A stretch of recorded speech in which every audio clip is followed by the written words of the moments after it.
We continue now at the top of Daf Lamed Amud Beis in Meseches Sukkah. This is Sukkah Daf 30b.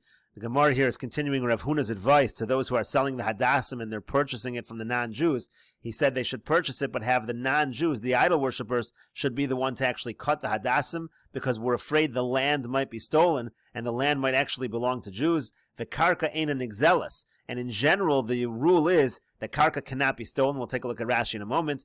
Hilkach ligzuzua inu. Therefore, it's better if they cut the hadassim. Ki hechi de lahavi yush bailim biyadai who did who. That way, the giving up hope of the original owner is going to be when it's in their possession, because now they've cut it off the ground. It's in the idol worshipper's possession, and there is yush. Vishinoi harishus biyadaichu. Then when they give it to the merchant, that's what's called shinoi rishus. It transfers from the non-Jew to the merchant, and therefore it's going to be a full kinyan. It's not going to be a problem. Rashi over here says, the karka ain't an exelis, kolomar ain't a kanuya lagazlim b'shum yiyush. When it comes to land, no matter how much yiyush there is no acquisition by the person who stole it. The liolam b'cheskas ba'alehi, the mikroi nafkalan b'hagozel basra b'nizokin. It's always considered in the possession of the owners. Karka never really moves around, so it's always in the possession of the original owner. But at the moment that you're going to cut the hadassim, so then already it's gezel. V'atolsha who goes lo, the one who detaches it from the ground, he's the thief. Hilkach ligzazua hein min hamachuber. Therefore, let them cut it from the attached parts. V'yanua lachem, and then they'll give it to you. Sheyu hein hagazlonim. That way, they're the thieves. V'atem lochin osamehem, and you're the purchaser from the thief. V'abaylim nisyashu kvar mikol haperos. The owners have already given hope from everything. V'haviyush etzlam, so there's the yush. And therefore it's going, now you have a shinoi rishus, you have a yush plus a shinoi rishus. And Rashi over here explains, v'kasavar yush kurei de lo kani. Now this particular position, meaning Rav Huna holds that yush alone is not kona. Aval yush v'shinoi rishus kani. But yush combined with shinoi rishus creates a kinyan.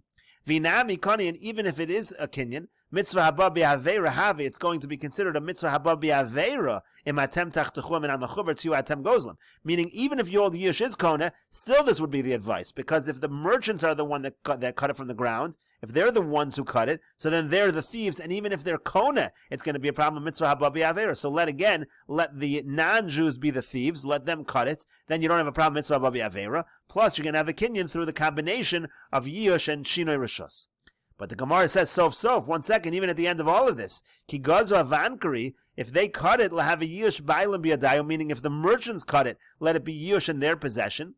V'shina harishus biyadan. But then remember, the merchants, they're not using these hadassim, they're selling it to other Jews who are going to use it, so you still have a yush and a shina rishus. So therefore, it still should not really be a problem if the avankari do it. As Rashi over here says, biyadayu didu avankari biyadan didan halochan osan meyan, we buy it from them. Ulididan la mitzvah haba b'averi. The person purchasing it from the merchant, it's not a mitzvah haba b'averi, he didn't do the avera, so it shouldn't be a problem anyway. And so the Gemara answers, lo tzricha, no, it's needed, b'hoshana davankri gufayu. We're talking, actually, the advice really is when we're talking about the hoshanas of the avankri, meaning they're purchasing it for themselves. As Rashi says, davankri gufayu bosam shem konim letzorcham lotzeis bo. Meaning the merchants, they're also Jewish, they also have to fulfill a mitzvah, so the ones they are buying to use for their own mitzvah, they're not going to sell to somebody else, so they should allow, again, the non-Jew to cut it, and then it'll be a shinoi rishus when it's given over to the avankari, and then they can be yotze the mitzvah. The Gemara says, v'liknuyua b'shinoi maisa. Well, why can't they acquire it? Instead of using shinoi rishus, you should use shinoi maisa, meaning a change in the item itself. Rashi says, she'eged shlosh haminim yachad to shinoi maisa nami kani. If you're going to bind the different minim of the lulav together, the lulav and the hadassim and the aravos together, so that's a shinoi maisa. The item itself has changed, and that should be a kinyan. You don't even need to worry about this idea of yush and shinoi rishus. So the Gemara says, kasavar, no, because he happens to hold, meaning Rav Huna happens to hold, lulav ein tzarech eged. You don't need to bind the lulav, so therefore it's not necessary to bind it, so you don't necessarily have the shinoi maisa.